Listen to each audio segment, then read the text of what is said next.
falando da coletiva de imprensa que terminou agora há pouco do governador Carlos Moisés, anunciando a prorrogação da quarentena, especialmente para o comércio, transporte coletivos e outras atividades que continuam suspensas.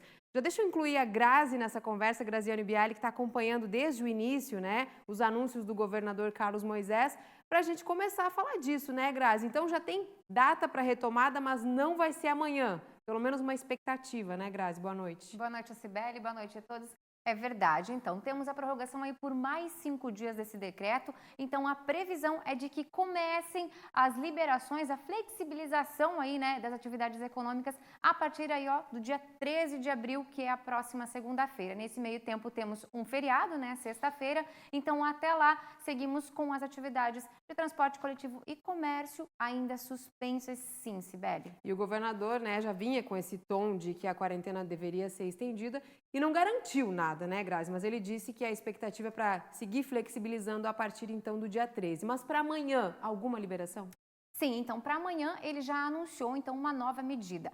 O setor automobilístico é que deve ter então a liberação a partir de amanhã, porque já vem funcionando com delivery, né? Apesar do transporte coletivo não estar funcionando, vem operando de outras formas, com os transportes por aplicativo. Então tem também as pessoas utilizando seus automóveis e por conta disso se vê a necessidade de ter as oficinas mecânicas operando, também podem voltar a funcionar então as lojas que vendem peças mecânicas, também podem voltar a funcionar os despachantes. Então, oficina mecânica, lojas de autopeça, as concessionárias que vendem e revendem também automóveis e esses setores que fazem parte aí da cadeia automotiva estão liberados a partir de amanhã, de acordo com um decreto, então, Cibele. Mais uma, então, atividade liberada e lembrando, né, sempre é reforçado de que a quarentena continua, as pessoas que não precisam sair para as ruas, não precisam trabalhar, devem continuar em casa. Grazi, uma das preocupações é por conta do número de casos que vem aumentando e que deve aumentar ainda mais nas próximas semanas, né? Exatamente, por isso a gente já tem aqui, né, a nossa linha aí do tempo,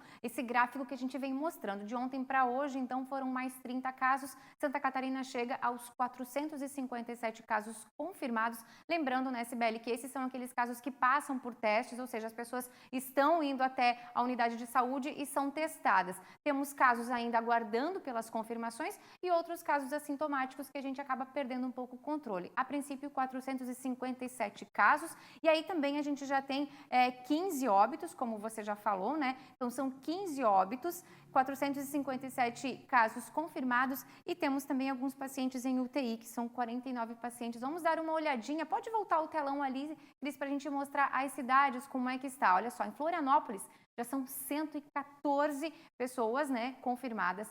Em Blumenau são 52, em Criciúma 27, Joinville subiu também para 26, Itajaí 21, Tubarão 19, São José 17, Braço do Norte 16, Balneário Camboriú 12, Antônio Carlos 8. Então, como a gente já tinha antecipado aqui, o número de pessoas em UTIs, pode colocar para a gente? Temos então 49 pessoas internadas em unidade de terapia intensiva, ou seja, elas estão precisando daqueles equipamentos respiradores, né? Algumas delas, 21, estão na rede pública, 28 em rede privada. É bom a gente falar também que temos a situação de que alguns pacientes que estavam hospitalizados em UTI desde o dia 18 de março, 68 pacientes já tiveram alta e agora já estão em enfermaria. Esse é um bom ponto também para a gente, né, Cibele? Esse é um número importante também da gente falar, né, dos recuperados. Mas olha só, 457 casos confirmados e o que é bom falar também, né, Grazi, é que muitos, a maioria inclusive, tem menos de 60 anos no estado. Então, por isso a recomendação é de cuidado para todos. Uma das preocupações, né, acho que a principal preocupação do governo e por estender essa quarentena é a capacidade hospitalar, né, do estado. Exatamente. E aí tem a ver com os leitos que precisam ficar prontos para as pessoas que possam vir a precisar, né, Grazi? Inclusive, Cibele, o fato de termos a possibilidade de liberar, de flexibilizarmos lá no dia 13 de abril é justamente porque Santa Catarina se antecipou aos demais estados, fizemos uma quarentena um pouco antecipada, ou seja, já estamos há 21 dias em quarentena e por conta disso tivemos aí um resultado positivo, onde, segundo o Ministério da Saúde, não utilizamos 50% da nossa estrutura hospitalar. E isso permite, então, que Santa Catarina comece a retomar. Por conta disso, claro, o Estado vem se preocupando, porque tem um plano de contingência aí e ele prevê uma necessidade, né? Um número de unidades de terapia intensiva para poder conter a pandemia. E a gente preparou um material para vocês. O governo prevê a necessidade de 2.500 leitos de UTI para que a estrutura de saúde de Santa Catarina esteja pronta, o que daria uma média de 3,5 leitos para cada 10 mil habitantes. Hoje, no estado, temos 801 unidades de terapia intensiva em funcionamento e o governo deve construir mais 713 até o mês de maio. Para isso, aguarda recursos federais. Só aí já somaria mais de 1.500. Os outros leitos seria fruto de parcerias com hospitais da rede privada.